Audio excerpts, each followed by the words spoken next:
दोस्तों, सोचो अगर हमारे समुंदर एक दिन बिल्कुल खाली हो जाए, ना कलरफुल कोरल्स, ना मछलियां, ना वो खूबसूरत अंडर वाटर दुनिया। यही खतरा आज हमारे समुंदरों पर मंडरा रहा है। लेकिन फिलीपींस ने एक नया कदम उठाया है, एक ऐसा कदम जो हमारे कोरल्स को हमेशा के लिए बचा सकता है।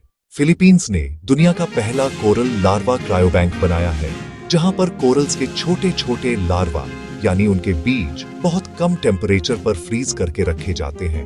ये लार्वा बाद में यूज किए जा सकते हैं डैमेज हुए कोरल रीफ्स को रिवाइव करने के लिए, बिल्कुल वैसे जैसे हम सीड्स से नए पौधे उगाते हैं। फिलीपींस जहां ये प्रोजेक्ट हो रहा है वो एक रीजन का हिस्सा है जिसे कहते हैं कोरल ट्रायंगल। इस एरिया में आते हैं Indonesia, Malaysia, Papua New Guinea, Philippines, Solomon islands और तिमोर लेस्टे।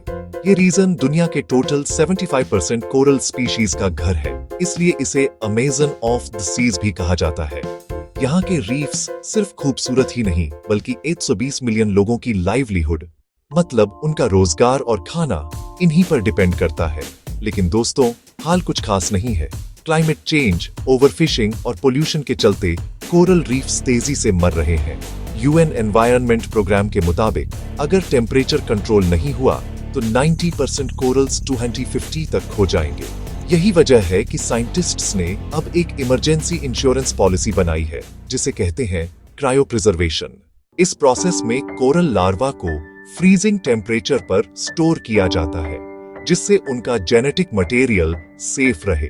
जब जरूरत पड़ी डीडाइचे तो इन लार्वा को थॉ करके दोबारा ओशन में डाला जा सकता है ताकि नए कोरल्स उग सकें और रीफ्स रिवाइव हो जाएं।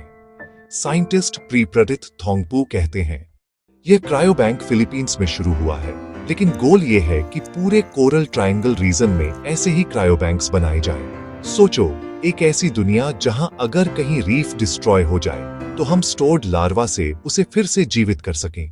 यह प्रोजेक्ट सिर्फ साइंस नहीं, यह एक उम्मीद है उन सारी स्पीशीज के लिए जो एक्सटिंक्शन के किनारे पर है। अगर यह इनिशिएटिव सक्सेसफुल हुआ तो हम अपने ओशन के रंगों को वापस ला सकते हैं और फ्यूचर जनरेशंस के लिए एक जीवित, सांस लेता समुंदर छोड़ सकते हैं।